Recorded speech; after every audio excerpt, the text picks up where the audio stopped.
बढ़ रहे हैं आगे। चलिए, तो बच्चों आज हमें आयनिक इक्विलिब्रियम पढ़ना है। आयनिक इक्विलिब्रियम का छोटा सा एक पार्ट रह गया है, सॉल्युबिलिटी प्रोडक्ट, जो कि मैं आज आपको एनसीईआरटी से पढ़ाने वाला हूँ। तो पहले तो आप अपने पास एनसीईआरटी रख लो, क्योंकि हमें आज एनसीईआरटी से तीन बड़े बड़े सर बस पैराग्राफ एक बार आप बफर सोल्यूशन जो है ना थोड़ा सा हल्का सा रिवाइज करवा देना, मैं उस क्लास में था मैं नहीं। सारे बता रहा हूँ, मैं सारे बता अच्छा, रहा हूँ। तो सारे आप लोग करो, पहले ओके तो सर। हाँ एनसीईआरटी अपने पास रखो, हमें तीन बड़े बड़े पैराग्राफ को रीड करना है, और साथ ही साथ उसके रिगार्डिंग कुछ गुलाबी वक्त है, मैं वो भी आपको दिखाऊंगा। ठीक है, अब पहले शुरुआत करते हैं। थोड़ा सा ये बिखर गया है, मैं आपको दिखा दूं मैंने कहाँ कहाँ से शुरुआत करी है। तो सबसे पहले आयनिक इक्विलिब्रियम में हमने पढ़ा था बेटा सॉल्यूशन। सॉल्यूशन में सॉल्यूट होता है, सॉल्वेंट होता है, और सॉल्यूट सॉल्वेंट को जज कैसे करते हैं, उनकी क्वांटिटी से। और क्वांटिटी कैसे चेक करते हैं, मोल्स से। मोल का फॉर्मूला क्या है, given mass upon molar mass. हमने दो तरीके के सॉल्यूशन देखे थे, एक कंडक्टिंग, एक नॉन कंडक्टिंग। कंडक्टिंग में एक होता है स्ट्रॉन्ग इलेक्ट्रोलाइट, एक होता है वीक इलेक्ट्रोलाइट, वहां लिखा हुआ है। और नॉन कंडक्टिंग में वो बिजली कंडक्ट करते ही नहीं, तो उनके बारे में हमें पढ़ना नहीं है। फिर हमें वीक के बारे में पढ़ना है, क्योंकि वीक जो इलेक्ट्रोलाइट्स होते हैं वो इक्विलिब्रियम में आ जाते हैं, जैसे ये है। ठीक है, CH3COOH, और आपका CH3CO minus plus H plus में टूट गया, ये वीक इलेक्ट्रोलाइट। अब इलेक्ट्रोलाइट्स क्या क्या हो सकते हैं, तो वो हो सकते हैं एसिड, बेस या फिर सॉल्ट। तीन तरीके से आपके इलेक्ट्रोलाइट होंगे, एसिड, बेस या सॉल्ट। तो हमने एसिड बेस की थ्योरी पढ़ी कि एरेनियस क्या कहते हैं, जो पानी में घुल के H प्लस देगा वो एसिड, जो पानी में घुल के OH माइनस देगा वो बेस।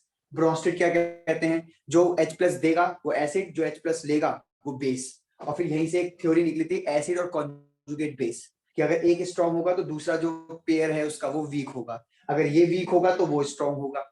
ये इसमें एक थ्योरी निकली थी।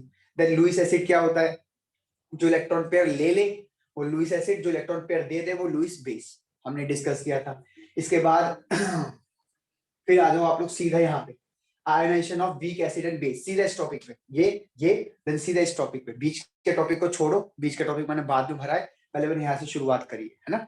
तो ध्यान से देखो, ionisation of weak acid and base, मतलब एक वीक एसिड ले लो और बेस ले लो, उसके टुकड़े करो, आयोनाइज करो। तो कैसे करोगे, जैसे मान लो कोई HX एसिड है, आपने इसको तोड़ा H प्लस और X माइनस में, ये C0 0, C में से C अल्फा गया तो C अल्फा बनेगा, C अल्फा बनेगा। वही एक जाता तो एक बनता, C अल्फा गया तो C अल्फा बनेगा। उम्मीद करता हूँ आपको मैं डायरेक्ट लेकर आया हूँ C अल्फा पे, तो आप समझ पा रहे हो कि अल्फा क्या होता है। अल्फा जब वन में से कोई चीज माइनस करोगे तो अल्फा, अदरवाइज दो में से माइनस करोगे तो दो अल्फा, तीन में से माइनस करोगे तो तीन अल्फा, सी में से माइनस करोगे तो सी अल्फा। सी क्या है, सी यहाँ पे एक मोलैरिटी है, कंसंट्रेशन है। फिर मैंने के ए का फॉर्मूला लिखा, प्रोडक्ट की कंसंट्रेशन अपॉन रिएक्टेंट की, और काटापीटी करके सीधा आंसर लिखा हुआ है।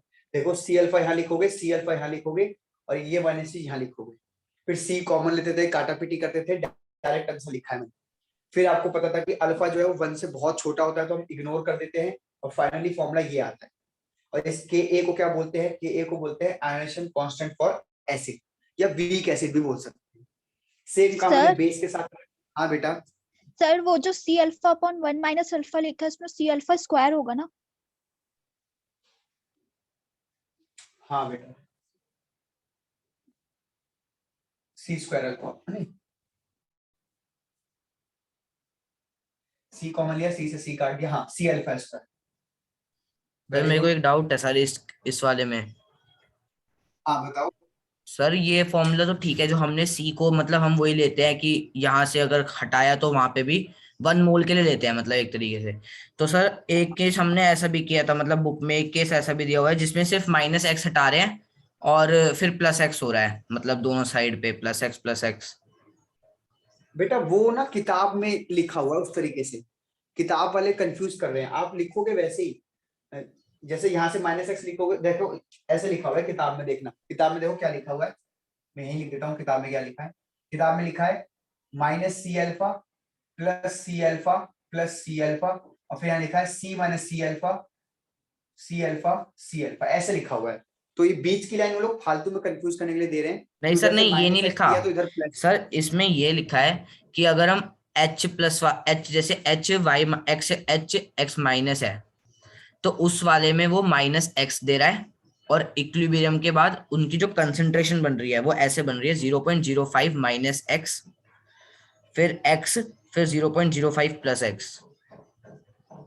तो वो पहले से ही उसकी कंसंट्रेशन दी होती है बेटा, अगर पहले से उसकी कंसंट्रेशन दी हुई है कुछ, तो आप उसमें प्लस करके लिखोगे। फिर जैसे मान लो कह रहा है कि एक कंटेनर के अंदर HX इतना है और x माइनस इतना है, पहले से ही दे रखा है, तो यहाँ पे फिर x माइनस लिख दोगे, जैसे मान लो 2 दे दिया तो लिख देना 2 प्लस सी अल्फा, कुछ भी नहीं दिया हुआ तो फिर 0 मान के चलते हैं, यहाँ पे फिर शुरुआत में लिख दोगे आप 2 और फिर यहाँ लिखोगे 2 प्लस, अगर कुछ दे रखा है तो, अदरवाइज 0 मानोगे। समझे सर क्या उसने कहना लेकिन चाह रहा हूँ मैं? सी से तो मल्टीप्लाई ही नहीं करा, मतलब नंबर ऑफ मोल से मल्टीप्लाई नहीं करा।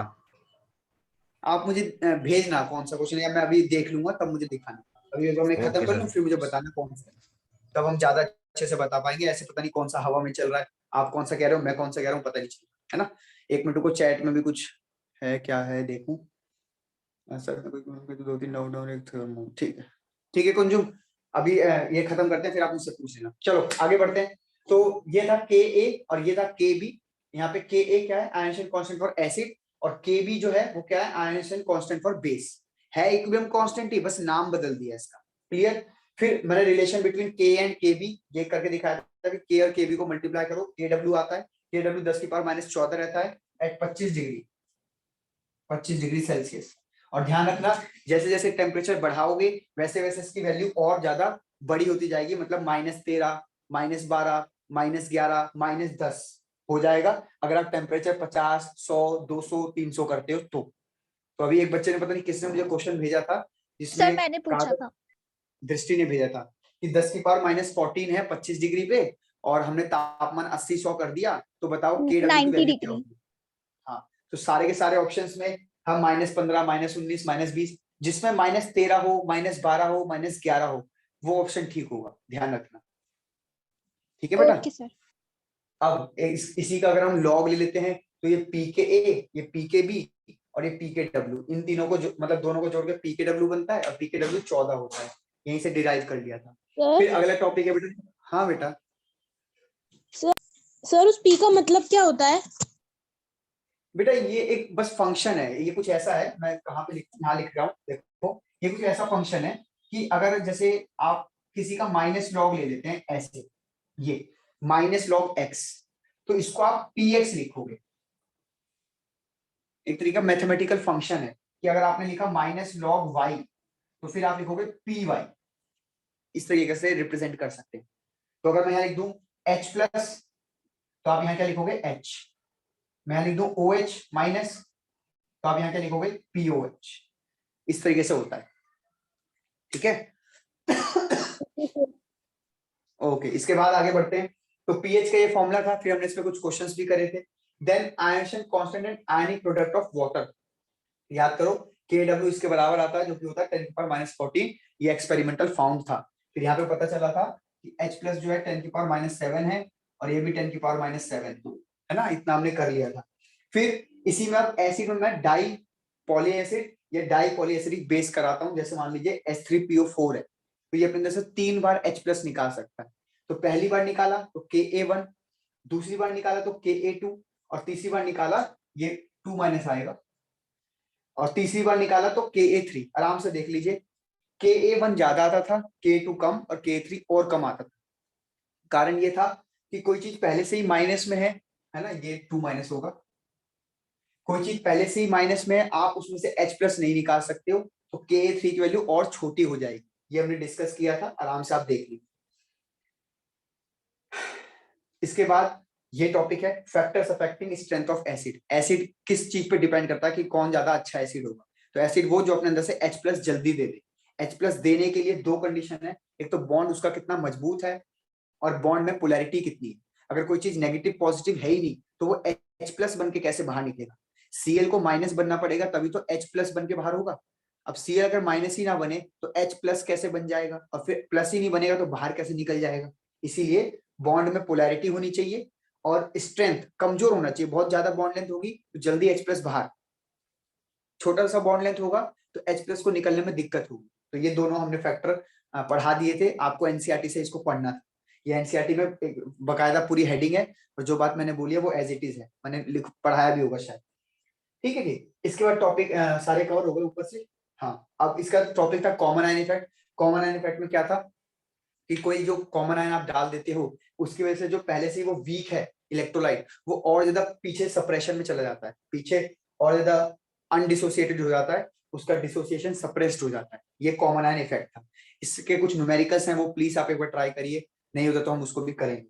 Then hydrolysis of salt and their pH. अब सॉल्ट क्या है, सॉल्ट था एसिड और बेस को मिक्स करते तो सॉल्ट और पानी बनता है। 4 टाइप के सॉल्ट होते थे, लेकिन मैंने 3 टाइप की करे क्योंकि चौथे वाले का हाइड्रोलिसिस नहीं होता था। Strong acid weak base, weak acid strong base, weak acid weak base, सबके KH का फॉर्मूला लिख दिया। अब KH क्या होता है, हाइड्रोलिसिस कांस्टेंट। हाइड्रोलिसिस कांस्टेंट क्या होता है, जब आप सॉल्ट को तोड़ते हो और वहां पे जब आप इक्विलिब्रियम कांस्टेंट निकालोगे तो उसको आप कहोगे हाइड्रोलिसिस कांस्टेंट। जैसे अगर मैं एक एग्जांपल लूं,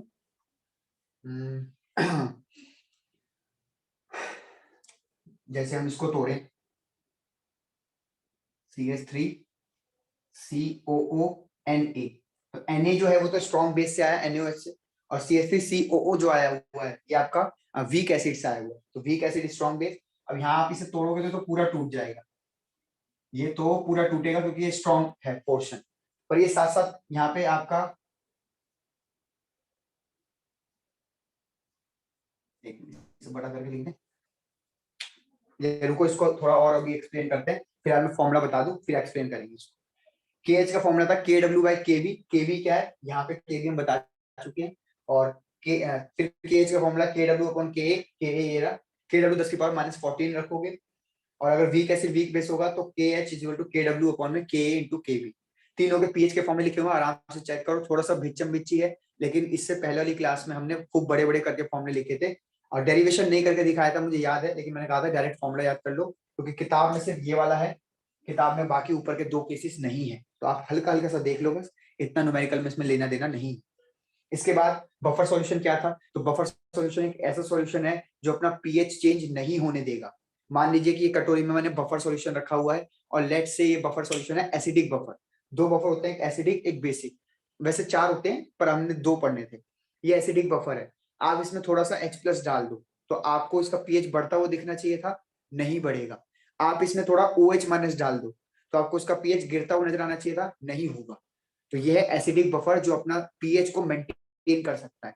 कैसे मेंटेन करता है, तो हमने उसकी वर्किंग देख ली। पीएच कैसे निकालोगे, पीके क्या है, ये रहा पीके, जब आप के में लॉग लगा दोगे माइनस का तो पीके बन जाएगा, प्लस लॉग सॉल्ट की कंसंट्रेशन ऊपर एसिड के नीचे, सॉल्ट की भी कंसंट्रेशन देगा आपको, एसिड की भी कंसंट्रेशन देगा, बस पुट कर देगी। लॉग एंटी लॉग दोनों हमने देखना सीख लिया था, वो भी बड़े अच्छे से। डन। फिर बेसिक के लिए मैंने कुछ नहीं लिखा, सेम चीजें बेसिक के लिए भी लिखना पड़ेगा।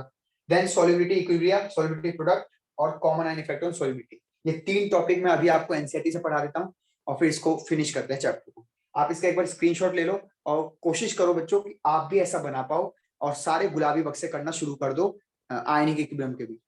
अगर आपने पीछे के चैप्टर कर लिए, देखो स्टेट्स ऑफ मैटर से डेफिनेशंस का पार्ट बस मंडे हो जान दो, मंडे को पेपर हो जाएगा, कुंजुम पेपर अपना भेजेंगी ग्रुप में, मैं अपने स्कूल का पेपर आपको ग्रुप में भेज दूंगा, और बस हाँ 2 पेपर आपके पास आ जाएंगे, उसमें से आपको काफी क्लियरिटी हो जाएगी। आप सारे गुलाबी बक्से करो, सारे नोट्स रिवाइज करो, और बैक एक्सरसाइज से क्वेश्चन, सिर्फ 3 चीजें आपको करनी है। जितना ज्यादा इस चीज को रिपीटेशन में करोगे उतना आपको फायदा देखने को मिलेगा।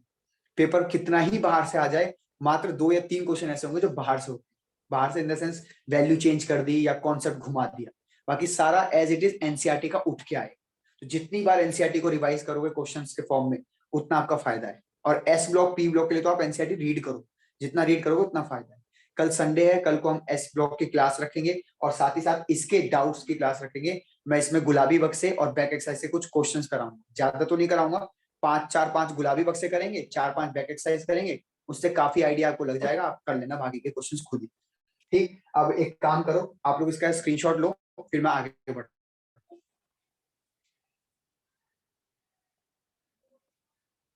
चलिए, उम्मीद करता हूं आपको समझ आ गया होगा। बढ़ रहे हैं आगे। अब मैं आपको ये टॉपिक पढ़ाने वाला हूं, प्लीज एनसीईआरटी ओपन करिए और एक हेडिंग ढूंढिए, solubility equilibrium. Solubility equilibrium topic मिलेगा आपको 7.13, solubility equilibrium and sparingly soluble salt. और रेज योर हैंड जिसको ये मिल गया, solubility equilibrium and sparingly soluble salt 7.13 एक हेडिंग। तो वो मैं कह रहा था ना, वो कॉमन आयन इफेक्ट है। अच्छा, कॉमन आयन इफेक्ट, ठीक है ठीक है। सर मैं एक बार और स्क्रीनशॉट। सर हाइड्रोकार्बन वाला जो है पूरा करना पड़ेगा कोई यार। बात नहीं सर। हाइड्रोकार्बन क्या कर रहे हो पूरा? सर हाइड्रोकार्बन की तो सारी रिएक्शंस याद ही करनी पड़ेंगी ताकि कोई भी मतलब इधर उधर से आए तो हम लगा सकें। बिल्कुल बेटा, देखो उसमें क्या होता है मैं बताता हूँ थोड़ा सा आपको। एक्चुअली क्या है, अभी हम इस चैप्टर के मोड में हैं। अब इस चैप्टर से हम अगर उस चैप्टर के मोड पे जाते हैं तो थोड़ा सा बाकी बच्चों को दिक्कत होती है, लेकिन मैं बताता हूँ आपको।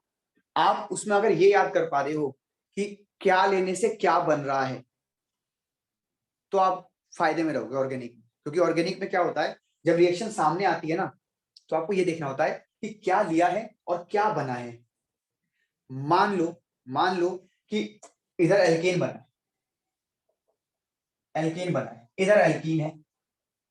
उन्होंने क्वेश्चन लिखा और क्वेश्चन में कह रहे हैं कि इधर कुछ एल्कीन है, ये करा वो करा फलाना करा, एल्कीन बन गया। एल्कीन का नाम लिख के दे दिया, बड़ा सा नाम लिख के दे दिया, लेकिन पीछे लिख दिया पेंटेन, तो तुम समझ गए कि एल्कीन है।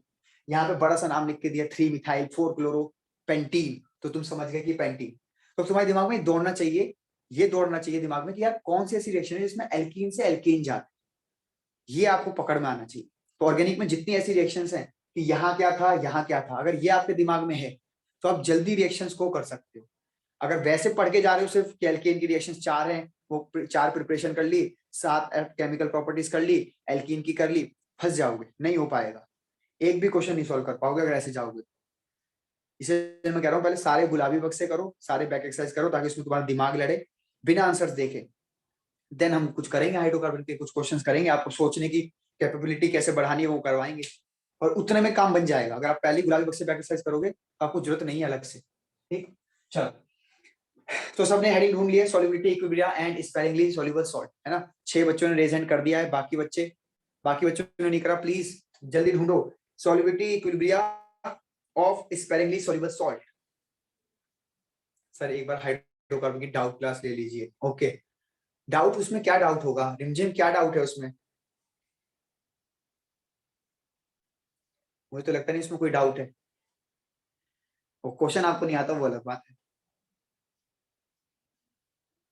और हाँ, और ये लगा लो बच्चों कि अभी सिर्फ एक ऑर्गेनिक का चैप्टर है हाइड्रोकार्बन, वो नहीं हो पा रहा है, उसकी इतनी टेंशन हो रही है। 12th क्लास में 4 ऑर्गेनिक के चैप्टर हैं, ऐसे बिखर जाते हैं बच्चे, मतलब रोने लग जाते हैं, इतने 4 चैप्टर, चारों के चारों लेंदी। चलो एल्केन एल्कीन एल्काइन तो सुना सुना सा है, थोड़ा सुन रहे हो, एल्केन एल्कीन एल्काइन सुना सुना सा है, तो कर लेते हैं बच्चे, जैसे तैसे रो धा के कर लेंगे। 12th क्लास में 4 ऐसे चैप्टर हैं जो सुने नहीं है, alcohol, phenol, ether, carboxylic acid, aldehyde, ketone, halo alkane, है ना। तो उसमें बच्चा बहुत रोता है, तो आपको थोड़ा सा 12th के ऑर्गेनिक पे भी ऐसे ध्यान देना है। चल बेटा, आदित्य आपकी आवाज रुक रुक के आ रही है। सर मैं कह रहा हूँ इनसे रिलेटेड है वो चैप्टर जो हाँ 11th में। बिल्कुल, अगर आपकी हाइड्रोकार्बन पे कमांड है ना, तो 12th में इतना मजा आएगा, ऑर्गेनिक आपको सारी समझ आती चली जाएगी।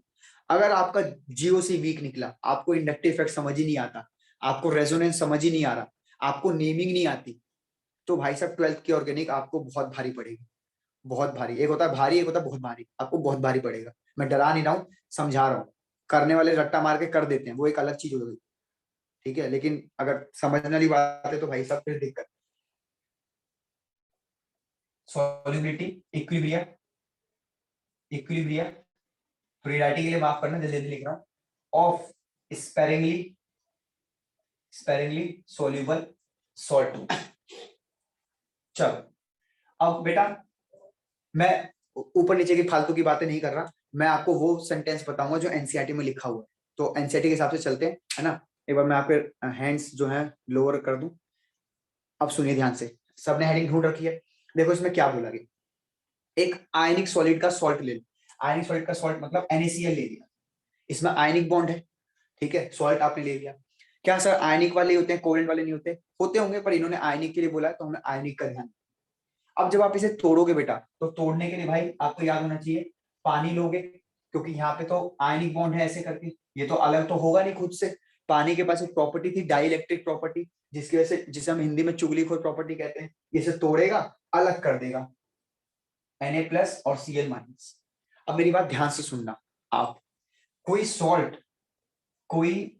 सॉल्ट ब्रेक होगा या नहीं, होगा या नहीं, ये डिपेंड करता है डिपेंड करता है दो चीजों पे। एक है बेटा लैटिस इंथैल्पी, लैटिस इंथैल्पी, और एक चीज है बेटा हाइड्रेशन इंथैल्पी, हाइड्रेशन इंथैल्पी। किताब में हाइड्रेशन इंथैल्पी ना बोल के सॉल्वेशन इंथैल्पी बोलेगा तो घबराइएगा मत। सॉल्वेशन मतलब आपको पता होना चाहिए, कोई भी अगर सॉल्वेंट घेरता है आयन को तो सॉल्वेशन, पानी घेरता है तो हाइड्रेशन। अब मैं बताता हूं मैं क्या बोल रहा हूं। देखो, जब Na+ और Cl- एक दूसरे के पास आते हैं तो ये बनाते हैं NaCl। और जब दो आयंस एक दूसरे के पास आते हैं, पॉजिटिव नेगेटिव एक दूसरे के पास आते हैं, तो यहां से जो एनर्जी निकलती है उसको आप कहते हैं लैटिस इंथैल्पी, लैटिस इंथैल्पी। ठीक है जी। अब मतलब मान लो 20 जूल है, ए 20 जूल। तो पता है क्या, अगर आप इस 20 जूल को पकड़ लो या कहीं से बाहर से 20 जूल ले आओ, या यही 20 जूल को पकड़ लो और इस पर फेंक के मारो, जैसे आप इस पर 20 जूल फेंक के मारोगे ना, ये वापस से ऐसे टूट जाएगा। जी हाँ, यही लैटिस इंथैल्पी है कि जब दो आयंस पास में आते हैं, सॉल्ट बन गया, जो एनर्जी निकली वो लैटिस इंथैल्पी, उसे पकड़ो, उसी को वापस डालो तो टूट गया सॉल्ट, उतना ही एनर्जी पे टूट जाएगा और उतने पे जुड़ के वापस उतनी रिलीज कर देगा। अब हाइड्रेशन क्या होता है, तो जब आपको Na+ टूट गया है तो याद करो पानी इसको ऐसे घेर लेगा। ये मैं बहुत बार बता चुका हूँ, पता नहीं कितनी बार बताया इस साल तो मैंने। ये पानी इसको ऐसे घेर लेगा, और ना केवल इसको घेरेगा बच्चों, Cl- को भी घेर लेगा, शायद आपको याद होगा Cl- को भी घेरता है, ये इस प्रकार से।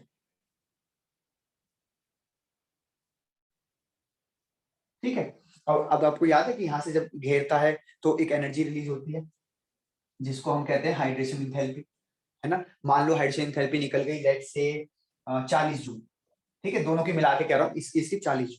तो पता क्या होगा, लैटिस इंथैल्पी इस टाइम पे कम है, 20 जूल है, और ये 40 जूल है।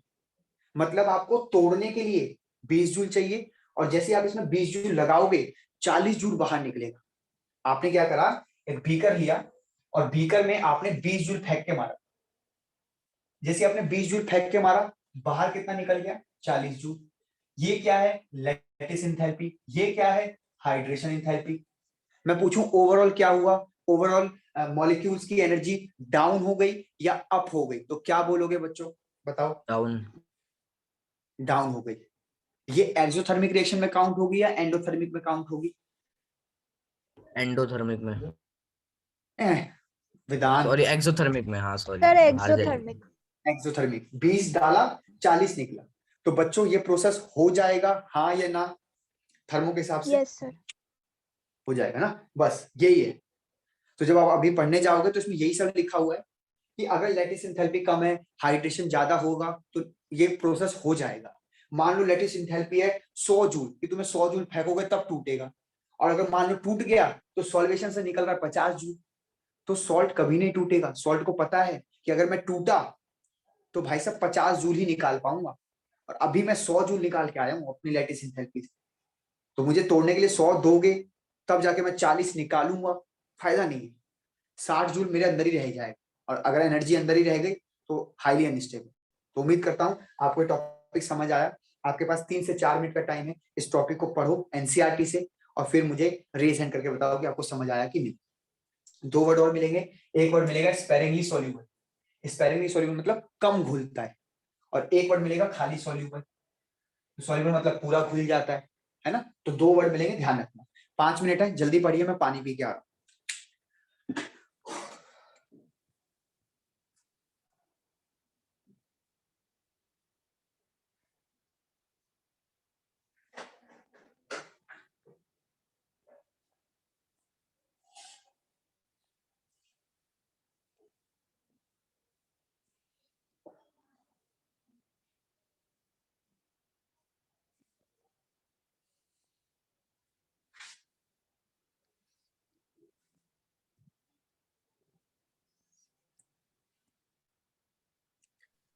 सर हाइग्रोस्कोपिक क्या होता है? बेटा मतलब पानी में घुल जाना पूरा पूरा, पानी लविंग। इसका स्क्रीनशॉट लेना हो ले लीजिए, मैं मिटा रहा हूँ।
हाँ, पीयूष कह रहे हैं ये चीज एस ब्लॉक में भी है क्या, सॉल्युबल से रिलेटेड? हाँ, एस ब्लॉक में भी सॉल्युबिलिटी से रिलेटेड कुछ कुछ क्वेश्चंस हैं, ये ज्यादा घुल जाता है, कम घुल जाता है। सर पी ब्लॉक में भी था ये तो। पी ब्लॉक में भी होगा। बेटा जल्दी करो, 3 बच्चों ने रेज हैंड कर दिया है, होपफुली आपको सेंटेंस समझ आ रहा है। कुछ भी नहीं वर्ड समझ आ रहा प्लीज पूछो, आप लोग पूछते बहुत कम।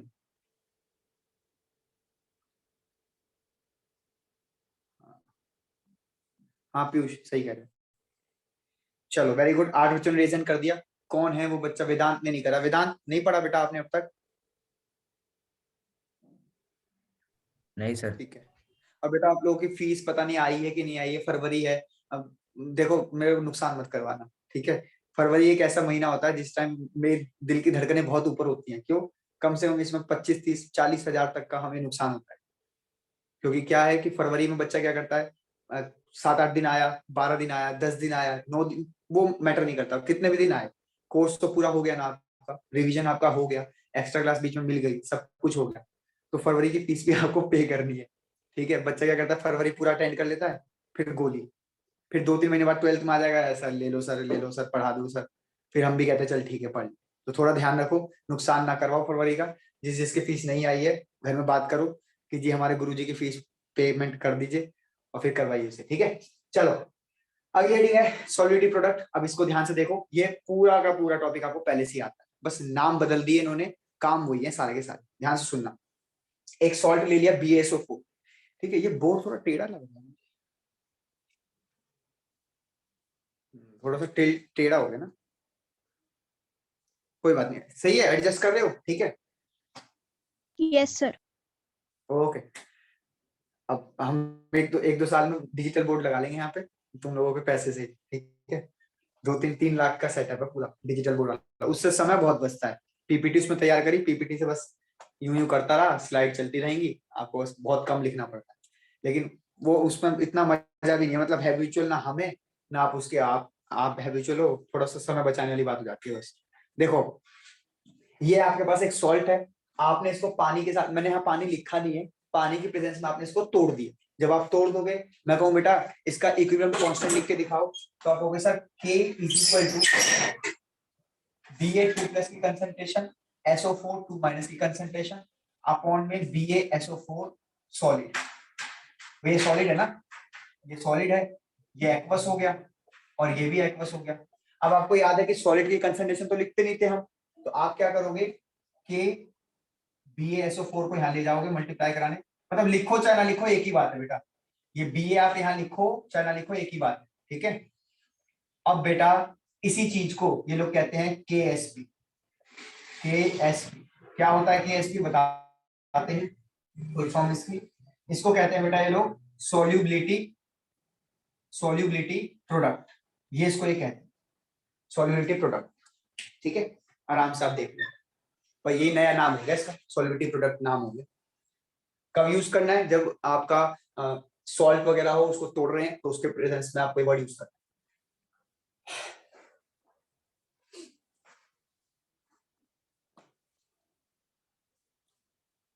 डन। अब मैं आगे बढ़ता हूं, अब ध्यान से सुनिए। एक काम करते हैं बच्चों, एक काम करते हैं, इसे मिटा रहा हूं, पहले इसका स्क्रीनशॉट लो, पहले इसे मिटा रहा हूं, फिर एक नई बात आपको बताते हैं। चलो, क्या आपको ये याद है कि हम यहाँ पे इसका इनिशियल कुछ कंसंट्रेशन लेते थे? लेट से कंसंट्रेशन ले लेते हैं 2 × 10⁻², ठीक है? 2 × 10⁻², मोलैरिटी ले ली शुरुआत में, तो ये 0 होगा, 0 होगा, हाँ या ना बच्चों, बताओ जल्दी, हाँ या ना? Yes sir. अब पता है क्या, आप एट इक्विलिब्रियम में क्या करने वाले थे?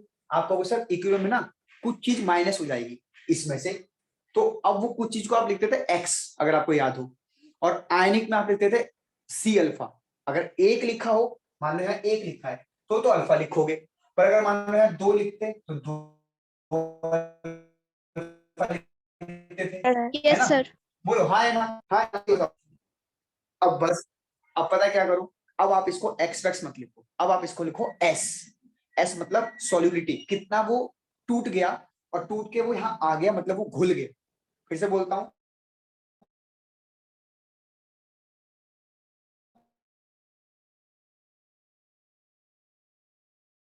यहाँ लिखो 2,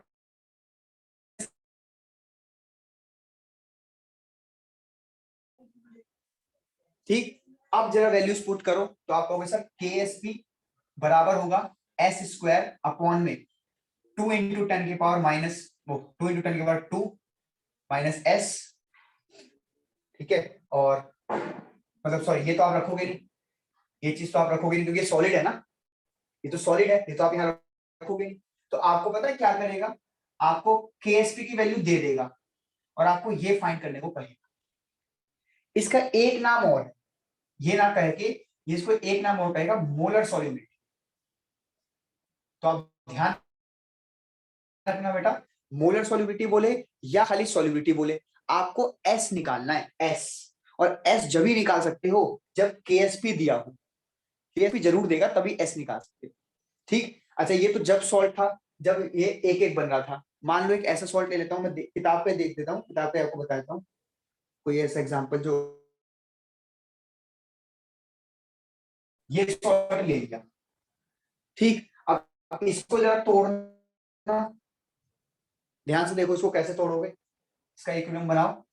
इसको आप ऐसे जो लिखोगे 2a3 और 3x 2 माइनस, याद करो क्रिस क्रॉस कराते थे, ये 3 यहाँ पे आ जाएगा, 3 प्लस बन जाएगा, और क्योंकि 2 बार को 2 बार लिख दिया, ये 2 यहाँ आ जाएगा तो 2 माइनस, और क्योंकि 3 बार x है तो 3 बार लिख दिया। बताओ वेदांत, यहाँ तक समझ आया आपको वेदांत? Yes sir. ठीक है। अब यहाँ पे क्या लिखोगे, यहाँ पे लिखोगे 2s और यहाँ लिखोगे 3s। भाई अगर ये s जाता है ना, अगर इसमें से s जाए, एक जाता तो 2 बनाता, तो अगर s गया होगा तो 2s बना होगा, एक जाता तो 3 बनाता, s गया होगा तो 3s बनेगा। अब इसके लिए KSP का क्या एक्सप्रेशन होगा, तो लिखोगे sir KSP is equal to 2s की पावर 2 और 3s की पावर 3। भाई जो कोफिशिएंट है वो ऊपर भी तो चढ़ते थे, ये तो यहाँ लिखोगे ही लिखोगे, कोफिशिएंट भी तो ऊपर चढ़ाओगे। आराम से देख के बताओ समझ आया या नहीं आया।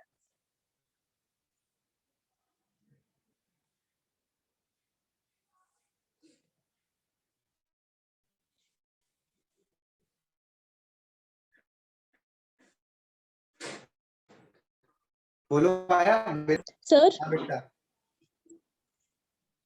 सर केमिकल इक्विलिब्रियम में जो कोफिशिएंट होता था सिर्फ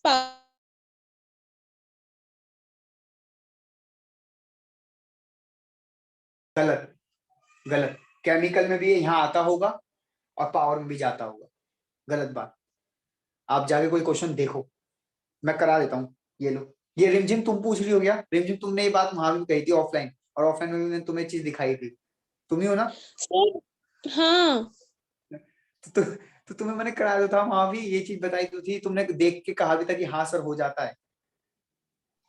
भूल सर, गई तुम मेरे फिर को से? इसमें बहुत ज्यादा कंफ्यूजन हो रही है। मैंने कल 2-3 क्वेश्चन सॉल्व करे तो फिर मेरी कंफ्यूजन बहुत ज्यादा इंक्रीज हो गई है। कंफ्यूजन इंक्रीज हो गई है, तुम भी साइंस की लैंग्वेज में बात करो, कंफ्यूजन इंक्रीज।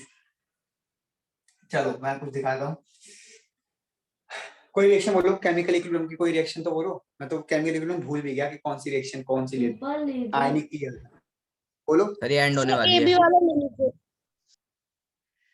N2 अमोनिया वाले लेते हैं ना, N2 + 3H2 gives